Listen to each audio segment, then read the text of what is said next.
being able to share this research with you. I would like to talk about these problems that you have mentioned right now and how ecology contributes to understanding much better what is going on, and also what caveats there are in the interpretations that are being happening on livestock impacts and on livestock sustainability, and how we can go out of these caveats also through ecology. For that, it is essential to acknowledge the role that herbivory has in the world's ecosystems. Here, for example, this is a recent paper published in Current Biology, where we can find arguments from the hardline conservation ecologists on the role of large wild animals, not only for sustaining biodiversity, but also for contributing to climate change mitigation. And in these systems, the role of migratory wild animals and large-sized wild animals is very important, and you will see why this is relevant for livestock. First of all, we have to define what systems are we talking about, because when we see these scientists like Helen Harwood and Matthew Hayek talking about ecosystems, it is not very clear what they're referring to, or maybe they don't know very clearly what they are referring to. And for that, it is fundamental to go into the field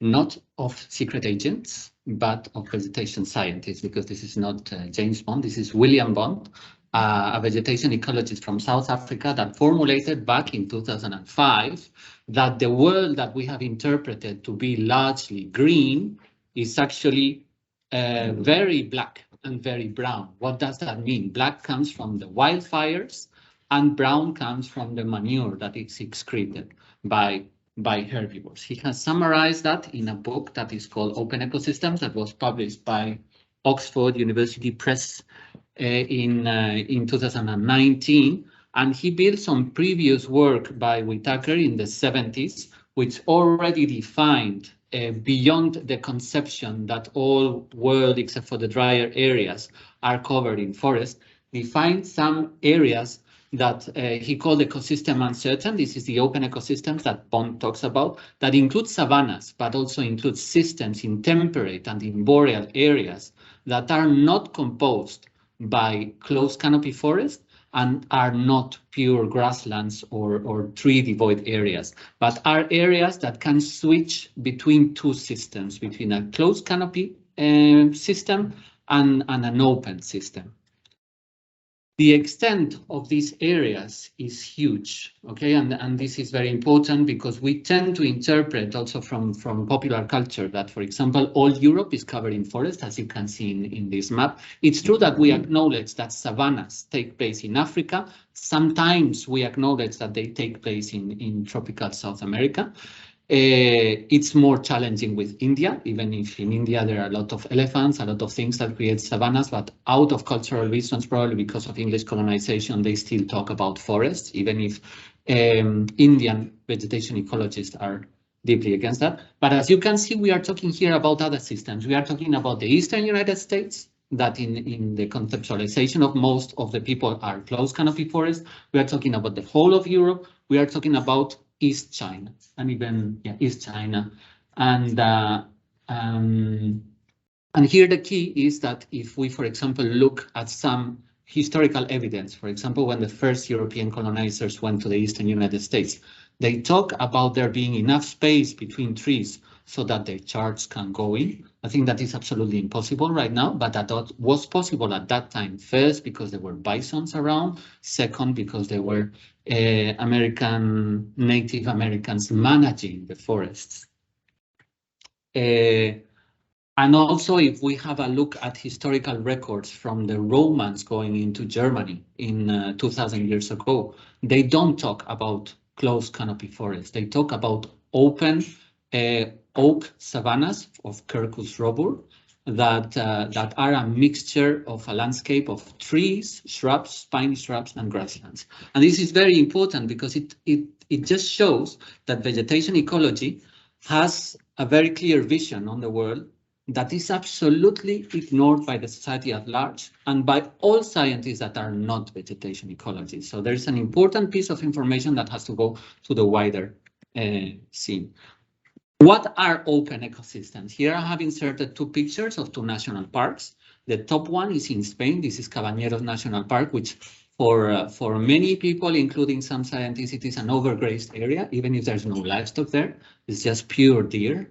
And the second one is Masai Mara National Reserve in Kenya. In both cases, you will see that the even areas are covered in grass. And whenever there is a slope on wherever we have a course of water with a little bit more of humidity and also slope because of the erosion of the water, we will have trees. Well, this is how open ecosystems look like. We are not talking about the disappearance, the complete disappearance of the forest. We are talking about a landscape that has these subunits, that is a complex landscape, and that is the landscape that has hosted a lot of biodiversity in the last millions of years, okay? Now I will go a little bit into the past. I know it's a little bit of a thought jump, but it's necessary. We are having these open ecosystems from 15 to 12 million years ago to the present, okay? And this is the moment where proboscideans, this is the family of the elephants, the mastodons, the gomphotheres, and creatures like that, go out of Africa and start diversifying and colonize all the world. We used to have elephants in Europe until just 40,000 years ago. The American continent used to be full with elephant-like creatures, with mastodons, with mammoths, and with gomphotheres until just 11,000 years ago. And even if I have depicted Australia there were no elephants there, but I don't know if you know what a wombat is. This is a marsupial that is like this. Well, there was a wombat-like creature that weighed 3.5 tons, like a hippo, and that was migratory. And that had likely behavior that was alike these elephant-like creatures, and therefore it created landscapes that were similar in Australia. And as you can see in this depiction, there are some that are shadowed in black, others are shadowed in green. The ones in black are the ones that have disappeared during the late Pleistocene and the Holocene. Here is a clear depiction of that in the American continent and the Australian continent. As you can see, there is a clear relationship with size.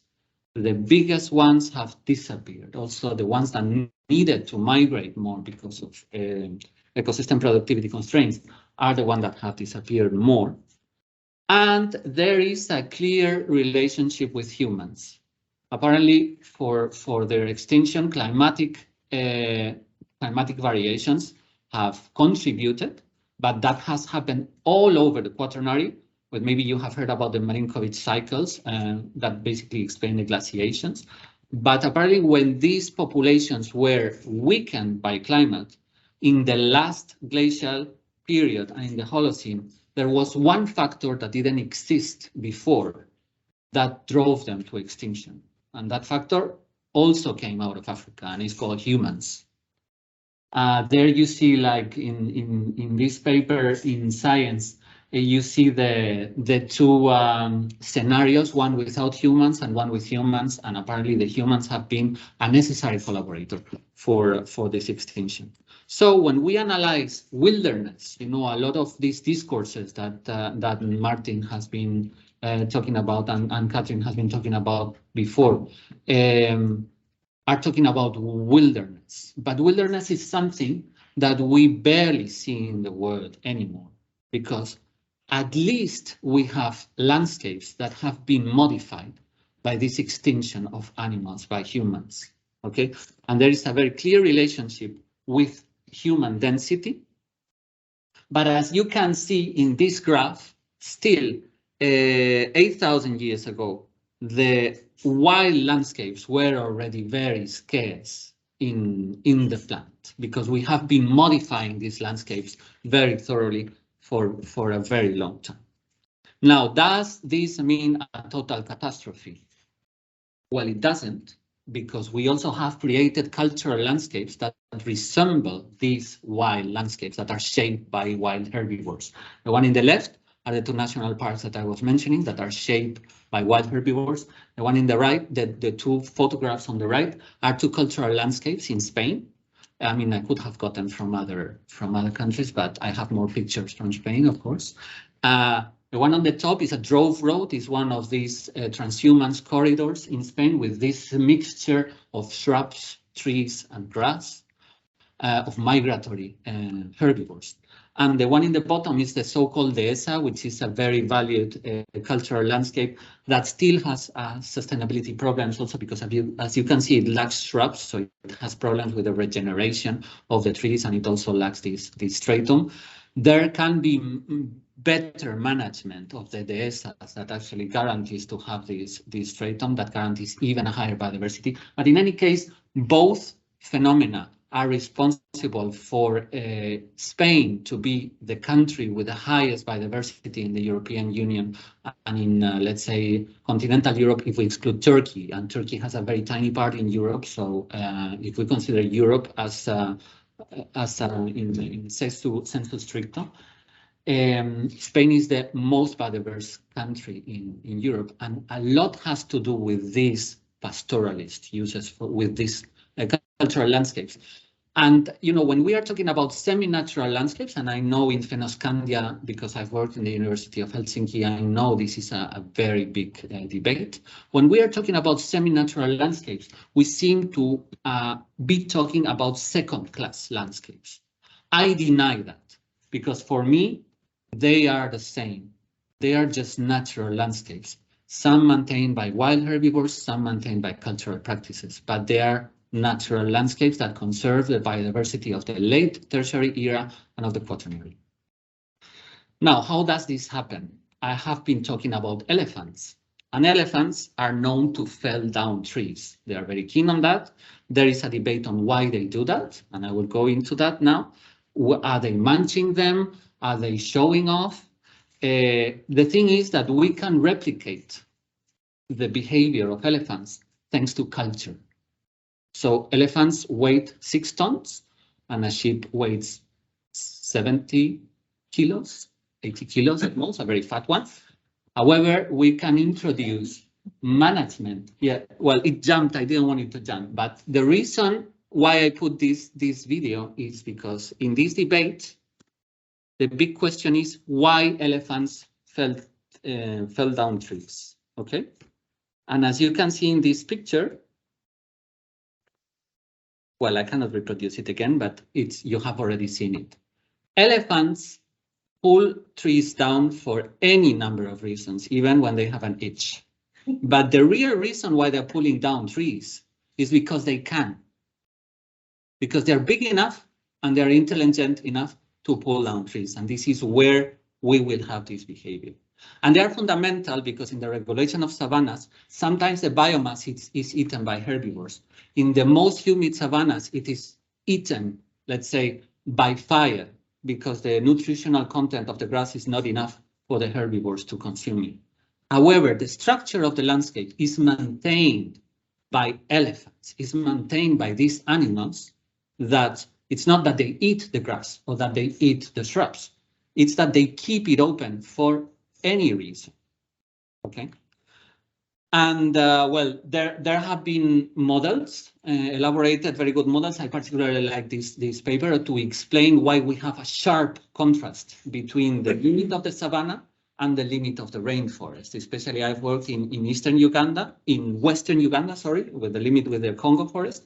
And you see that it's a sharp boundary. Basically, it's a sharp boundary because this process of pulling down trees has a limit on the amount of elephants that you can have per hectare. And there is a moment where there's too much vegetation growth for the elephants to be able to manage the vegetation, let's say, and then the forest dominates. So there are rainforest areas in the Congo basin, in the Amazon basin, in Indonesia that we know well, but also in temperate boreal areas, like, for example, the sequoias in Northern California are a result of temperate rainforest, where no matter how many elephants there are there, the forest will prevail. So there are areas with close canopy forests. It's only that they are much more reduced than we think.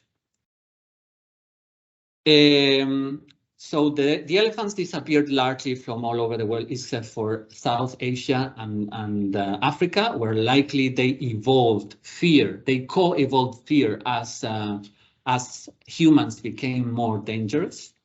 But how comes that biodiversity has been retained in the world during all this time? Well, because we had management by indigenous peoples, by local populations. First, we had hunter-gatherers that wanted to have more herbivores in the landscape because they wanted to consume more meat.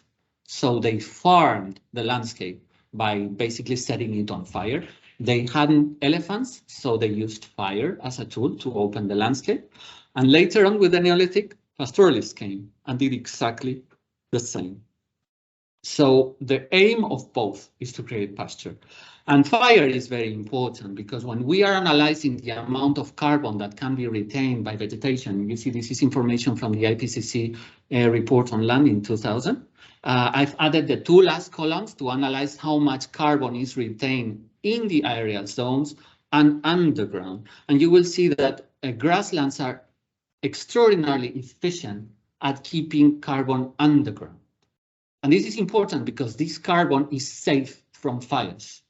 And one evolution that we see in the continents during the late tertiary and during the quaternary is that this dominance of herbivores and this dominance of open landscapes is accompanied also by a prevalence of fire when we don't have enough herbivores, as I was explaining you in the savanna rainforest limit.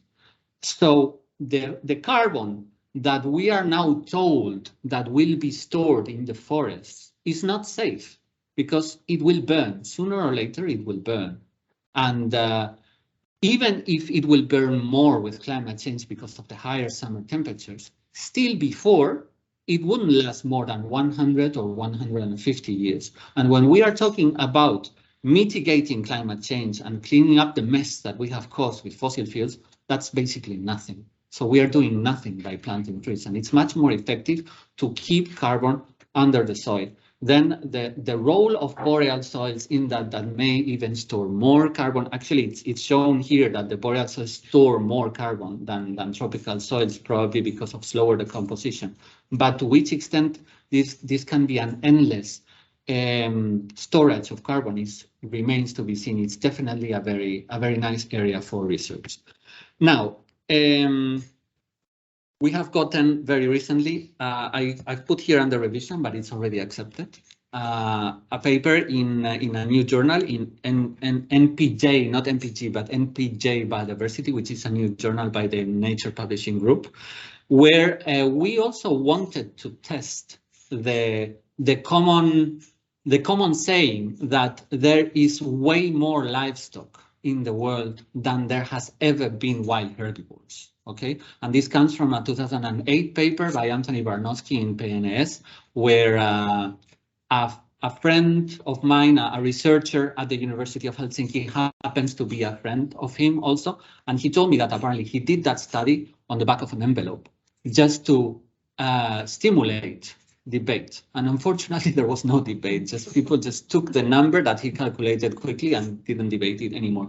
But since that was published in 2008, there have been a series of studies that we have compiled in that publication that actually show, and this is the numbers that are written in the map, that in these open ecosystems by bond, the straight lines, that, as you can see, overlap, sometimes areas considered savannas, sometimes areas considered forests, but that are very extended all over the world. In all those areas where you see the numbers, the potential number of herbivores there is more than 10 tons per hectare, per square kilometer, okay? Which means that's the density of the Serengeti National Park, with its huge wildebeest migration, and it's also a pretty common density of a very intensively used grass-based system. Okay, and I also want you to note what is happening in the boreal areas, the one in eastern Siberia and the one in Alaska. This is a very interesting area of research by two Russian scientists, Sergei Zimov and Nikita Zimov, father and son, that have a park in eastern Siberia, where they have actually researched on the densities based on the bones that are in the permafrost, the densities of all the herbivores that roam there. And I know this is a little bit of a mind blower, but they are postulating that the taiga, this forest biome that is acknowledged by everybody, would actually not be a natural landscape. It would be a shrub encroached open boreal savanna, and that it would have hosted densities of herbivores that are comparable to the Serengeti nowadays. Okay, so as a result, we have compiled a lot of what I am telling here in this video. I've put the link there. We have a Spanish version right now, but it's subtitled in English. We are producing an English version that would be aired soon. What we have shown with what we have compiled there is that the numbers, the potential numbers globally, which is what we have also published in this paper in MPJ Biodiversity, the potential numbers of herbivores that naturally inhabit the world have a similar biomass than current livestock numbers, which means that our livestock systems can produce the same as they are producing now, or even more, because, for example, in Africa, the systems are very optimized for capital and not for production, without reducing the biomass of herbivores. And what is more, the ecosystems would need this grazing pressure to be functional. But of course, this is not a whitening of all livestock systems. There's a lot to fix. There are very good livestock systems that produce a lot of ecosystem functionality, and there are a lot of livestock systems that we should be better if we get rid of them. Okay, and this is also an interesting publication that I participated at when I was working at FAO. Where a lot of people doing life cycle analysis sat on the table, and we were only 3 ecologists. Okay, so they started pointing out the black things, which is things that livestock does wrong. And we said, hey, yes, you're right.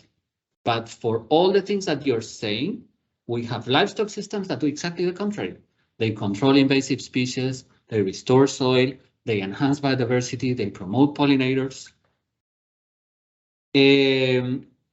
Also, like 3 years ago or 4 years ago, I compiled with another colleague this publication on mobile pastoralism in the Mediterranean. It's just concentrated on the Mediterranean, but basically the about 200 scientific references that we revised for it are applicable for all over the world, showing that mobile pastoralism and mobile livestock can be very sustainable precisely because it imitates pretty efficiently the wild herbivore ecosystems that I was talking about in the first slide, if you remember, okay? That we have complemented in between with further publications like this one on pollinator enhancement by transhumans.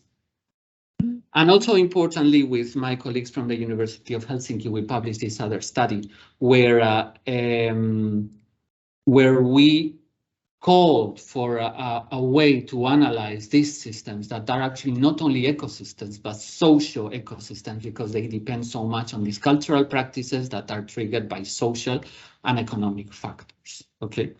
And that are actually distributed from all over the world and that can be classified. This is also a paper that is in a preprint stage trying to classify all these mobile systems. Note that Norway is there with very important transhuman systems. And now during the review of this paper, one of the reviewers asked us to compare the actual densities of livestock with the potential densities of wild herbivores in these areas that we had pointed out. So in brown, you have the areas where the current density of livestock matches the natural density of herbivores. So where we would say that we could achieve by a redistribution a sustainable grazing, like for example, East Europe and the East United States are in that stage, or Eastern Africa. But you have other places where clearly there is too much livestock. The 3 examples in red in America and Europe are Spain with a lot of pigs. Also, the American Midwest has way more pigs than it should. And in Britain, they have more sheep than they should. And these systems actually thrive on a lot of imports from, for example, soybean cake that are brought from other parts of the world and that are bringing land degradation, but not deforestation, because these soybean plantations are taking place in areas that are used by livestock, okay, and that are displacing sustainable livestock systems, like in the Chaco in South America or in the Cerrado in Brazil. But also note that the taiga is severely undergrazed, so that there is a lot of potentials to do things better. Also, Southern Africa is there, but it's not clear if it's because they have a lot of hunting areas. So it may be better not to intensify livestock production there, because then we may just break the last big systems of wild herbivores.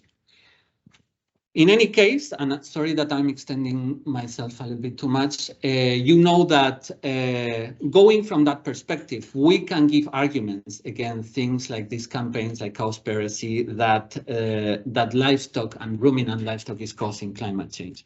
Apart from established facts, like, for example, the 2019 revision of the IPCC guidelines that shows that nitrous oxide had been overstated in grazing systems.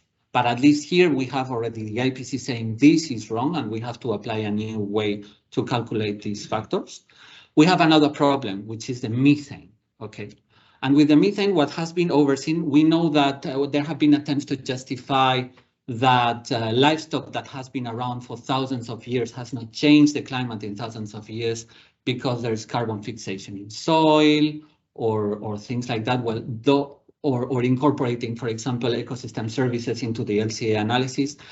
These calculations are problematic because they don't end up explaining why livestock has not changed the climate, okay? Because, for example, soil has, at least in the short term, it has a limited capacity to absorb carbon. It's like a sponge. When a sponge is full of water, it will not absorb any more water. Now, the key, and it's something that I published in 2019, is that we should have an ecosystem view on it. So if we remove livestock because it is emitting a lot of methane, we will have wild herbivores that will emit similar quantities of methane, at least in areas where the herbivore yield is well conserved, like in Africa or in India. In other areas, like in Europe, where we have lost a lot of herbivores, probably we're going to have more wildfires, which also produce methane, okay? But definitely converting into intensive farming, which is what agriculture basically does, is not a solution. First, because we are going to basically use more fossil fuel, okay? And then, as a consequence, we are going to abandon these extensive livestock systems that are going to be set by wild herbivores. Now, also we have analyzed, going from these principles, the footprint of transhuman systems in Spain, an LCA analysis, okay? And we have found two interesting things. One, the first of all, is that transhuman systems, mobile pastoralist systems, are way more productive than we tend to think. And as a consequence, the carbon footprint is much less than extensive systems that are sedentary, because the animals have experienced less cold, eat better fodder, eat greener fodder, resemble the behavior of wild herbivores. And as a consequence, they have more production and they have less carbon emission. And of course, they have less fossil fuel emission, okay? But now, when we compare that to intensive systems, it is very interesting to see that they are also they emit more or less the same carbon equivalent emissions, but the composition of those emissions consists much less of fossil fuel. And this is very good for the climate. It means that these are very low carbon production systems. The only problem that these systems have is that they require more manpower, okay? So, and this is why they're disappearing. But if we think of a carbon neutral society, probably we should pay more for food. And this also would promote rural development and the sustainability of farming systems. So I am in favor of paying more for food, at least in Europe. Now, if we also add this baseline of emissions in ecosystems that I was telling you about, we see that the footprint of these transhuman systems is reduced by 30%, so that they outperform by far in carbon terms the intensive systems and of course the extensive sedentary systems. And this is a very important information, okay? Because it means that we still have in place systems that can help us produce food and achieve ecosystem function without risking the combat against climate change. Now, we have talked about Harvard and Hayek here. This is a paper that they published last year in Nature Sustainability, and where they say that everything should be forested, okay, and how much carbon we can spare by foresting all over the world. I have two comments on that. The first one is that the grasslands that they're suggesting to be forested, and also the croplands, because there is another sheet with croplands that is not there. It's an almost perfect overlap with Bond's open ecosystems biome, which means that this is about taking out herbivores and putting trees. Okay. And who wins with that? Well, actually, in the text of the paper, you can already see they are talking. Well, obviously, the big beneficiaries are oil companies, are airlines. You know, when they tell us that we should compensate our flight, they're talking about planting trees, not anything else. And also the automobile industry. And if you can see there, I don't know if we are going. We haven't. I've lost the circle, but if you can see here, it talks about carbon removal from terrestrial vegetation would increase permissible CO2 emissions. They are talking about permissible CO2 emissions. They're talking about people that can allow themselves to emit carbon to keep on earning money, okay, by planting trees. And are we talking about big money? Well, just to give you a hint, Aramco, the Saudi petrol company, went into the share market a couple of years ago or a year ago, just with 5% of the value of the company, nothing more. And it was the biggest capitalization in the history of the share market. So there's a lot of money involved here. And this is why we are having these pressures. And of course, more trees, as I was saying, means more wildfires. So no surprise that this summer, we had the problems that we had in Central and Southern Europe with wildfires, in a tendency that we have been observing for decades of more and more building up of the closed canopy forest, a displacement of oaks, of Quercus robur by beech, by Fagus sylvatica, that is a shadow species,